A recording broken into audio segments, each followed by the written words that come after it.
Hello guys, good morning and welcome to my channel Vijay Jangid.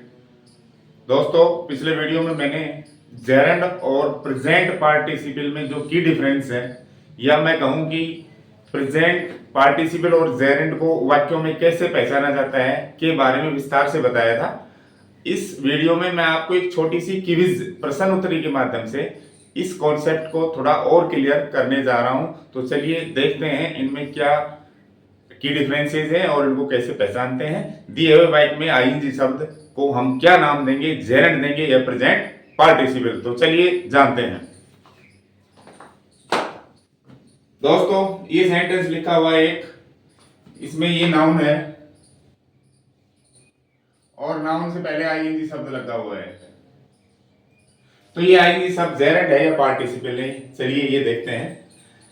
The barking dog kept me awake. मैंने आपको दो short trick बताई थी कि आईएनजी शब्द जेरेंड कब होता है, जब हम एक शॉर्ट ट्रिक काम में लेंगे। क्या? नाउन के बाद फॉर और फॉर के बाद फर्स्ट फॉर्म आईएनजी वाला शब्द हम यूज करेंगे। अगर ये स्ट्रक्चर हम काम में लेते हैं और उसके बाद हमारे सामने निकल के आए पर्पज नाउन का, क्या उद्देश्य, ये शॉर्ट ट्रिक काम में लेने पर अगर हमारे सामने नाउन का पर्पज निकल के आ रहा है तो हम उसको कहेंगे दोस्तों जेरेंड। क्या कहेंगे? जेरेंड कहेंगे उसको। जैसे the barking dog kept me awake, तो हम कहेंगे द डॉग फॉर बार्किंग। ये तो हो ही नहीं रहा, भौंकने के लिए कुत्ता, ये तो हो ही नहीं सकता। क्या कुत्ते का उद्देश्य भौंकना ही होता है? नहीं।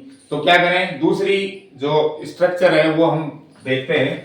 नाउन के बाद हमें वो या विच का यूज करना है। व्यक्ति नाउन है तो वो लगाएं, वस्तु या जानवर पक्षी हैं तो विच लगाएं। उसके बाद इज या आर का यूज करें और उसके बाद जो आईएनजी शब्द दे रखा है वो यूज करें। अगर ये स्ट्रक्चर हम काम में लेते हैं तो इससे हमें पता पड़ेगा कि नाउन की विशेषता बताई जा रही है, नाउन को मॉडिफाई किया जा रहा है और आईएनजी शब्द उसकी नाउन की स्थिति बता रहा है। आईएनजी शब्द नाउन की स्टेट बता रहा है और उसको मॉडिफाई कर रहा है, उसकी विशेषता बता रहा है, तो फिर वो वहां पर प्रेजेंट पार्टिसिपल होगा। तो चलिए इस वाक्य से देखते हैं। द डॉग नाउन हो गया, which is barking, the dog which is barking, कुत्ता जो भौंक रहा है, अर्थात भौंकता हुआ कुत्ता। तो इसका मतलब ये शब्द नाउन को मॉडिफाई कर रहा है, इसकी स्टेट बता रहा है कि कुत्ते की जो स्टेट है वो क्या है, भौंकता हुआ है वो। तो यहाँ पर दोस्तों ये शब्द है प्रेजेंट पार्टिसिपल, न कि जेरेंड। तो हम इसमें लिख देते हैं प्रेजेंट पार्टिसिपल।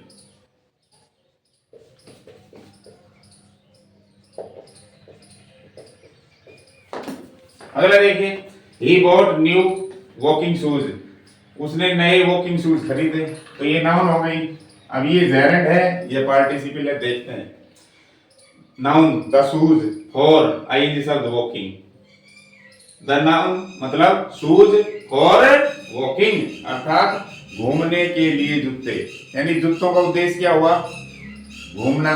घूमना का मतलब हम उनको पहन के घूमने के लिए निकल जाए, यानी कि उनका उद्देश्य, जूतों का उद्देश्य है वो किस पर्पज से है? जूते घूमने के लिए है। तो यहाँ उद्देश्य साबित हो रहा है, जूतों की विशेषता नहीं बताई जा रही है।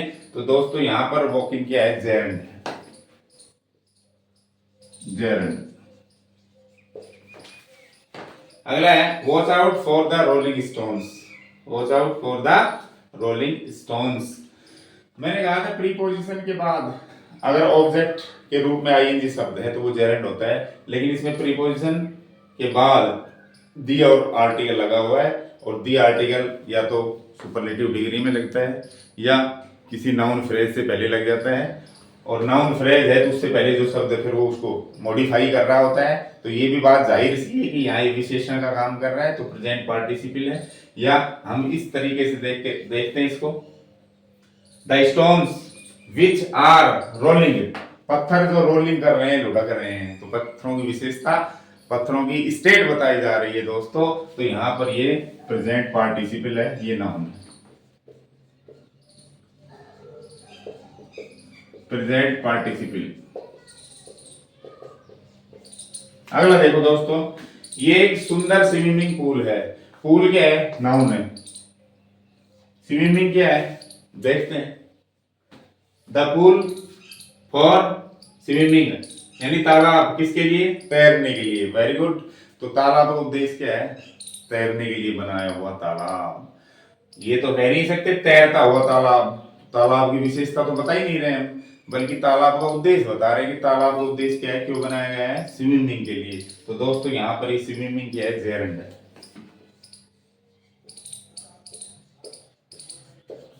अगला देखो, स्माइलिंग बेबी। बेबी नाउन है, स्माइलिंग क्या है? तो देखते हैं। द बेबी, हु पुरुषों के लिए क्या आता है? हु। तो the baby who is smiling, बच्चा जो मुस्कुरा रहा है। तो बच्चे को मॉडिफाई किया जा रहा है, बच्चे की स्टेट बताई जा रही है, बच्चे की विशेषता बताई जा रही है दोस्तों। तो यहां पर स्माइलिंग क्या है? Present participle.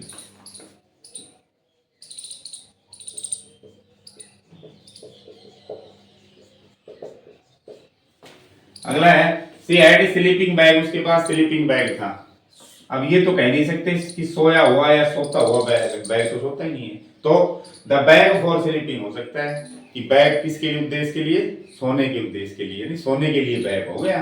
तो यहाँ पर ये क्या कर रहा है? ये बैग का जो उद्देश्य है वो बता रहा है यहाँ पर। इसमें ये पैटर्न बैठ रहा है, द बैग फॉर स्लीपिंग। तो यहाँ बैग का स्लीपिंग है ना, विशेषता नहीं बताई जा रही, पर्पस बताया जा रहा है। तो यहाँ क्या हुआ? जेरेंड। अगला है the setting sun is beautiful. Noun क्या है? सन। सेटिंग क्या है? देखते हैं। The sun which is setting, सूर्य जो सेट हो रहा है, अस्त हो रहा है। तो सूर्य की स्थिति बताई जा रही है अस्त होने की। सूर्य को मॉडिफाई कर रहा है ये शब्द सेटिंग, और ये स्ट्रक्चर लगा के इसका जो मॉडिफिकेशन है वो हमें पता चल रहा है। तो यहाँ पर ये क्या हुआ? Present participle. क्या अस्त होता हुआ सूर्य सुंदर होता है ना, प्रेजेंट पार्टिसिपल।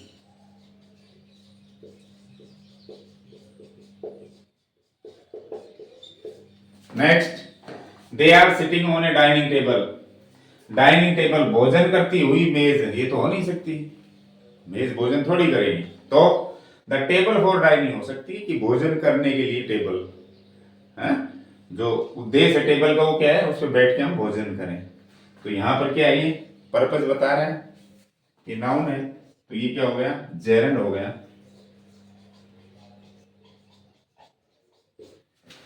अगला है दोस्तों, a shaving cream is useful for shaving. अब ये तो कह नहीं सकते दाढ़ी बनाती हुई क्रीम, ये तो हो नहीं सकता। तो ये हो सकता है कि क्रीम फॉर शेविंग, कि दाढ़ी बनाने के लिए क्रीम, यानी कि इसका उद्देश्य बता रही है ना। तो यहाँ पर ये जेरेंड है। दूसरी बात, प्रीपोजिशन के बाद आईएनजी शब्द हो तो मैंने क्या कहा था? जेरेंड होगा। क्या होगा? जेरेंड। देखो इसमें दी आ रहा था, तो विशेषण का काम कर रहा है इसलिए आ रहा है दी। इसमें नहीं आ रहा ना दी, तो प्रीपोजिशन के तुरंत बाद, जैसे I am fond of reading, thank you for coming, thank you for doing this, तो वहां प्रीपोजिशन के तुरंत बाद आईएनजी शब्द होता है तो जेरेंड ही होता है। ओके, तो यहां पर ये जेरेंड हो गया, यहां पर ये क्या हो गया? जेरेंड। दोनों ही जेरेंड है। क्या है? जेरेंड। दोस्तों अब आपकी कॉन्सेप्ट प्रेजेंट पार्टिसिपल और जेरेंड, जो फर्स्ट फॉर्म में आईएनजी लगने से बनते हैं। जेरेंड नाउन का काम करता है और प्रेजेंट पार्टिसिपल क्या करता है? विशेषण का काम करता है या वर्ब का काम करता है। और वर्ब का जब वो काम करता है तो स्टेट या एक्शन बताता है। और जेरेंड जो है वो नाउन का काम करता है, और नाउन से पहले जब ये लगता है तो ये उसका पर्पस बताता है, और अकेले में ये आता है तो ये नाउन का ही काम करता है। तो आशा करता हूँ ये जानकारी आपको बहुत अच्छी लगी होगी। आपकी जो अवधारणा है इन दोनों में कन्फ्यूजन की, वो बिल्कुल क्लियर हो गई होगी। दोस्तों अब आपके लिए एक छोटा सा टेस्ट। दोस्तों डांसिंग डॉल, DOLL, और डांसिंग हॉल, HALL, दो आपके सामने मैं दे रहा हूं फ्रेज, ए डांसिंग डॉल और ए डांसिंग हॉल। तो इसमें डांसिंग शब्द दोस्तों क्या है? जेरेंड है या प्रेजेंट पार्टिसिपल? आपके आंसर का मैं इंतजार करूंगा। कमेंट बॉक्स में आंसर जरूर दें। वीडियो अच्छी लगी तो लाइक करें, शेयर करें, सब्सक्राइब करें। Thank you.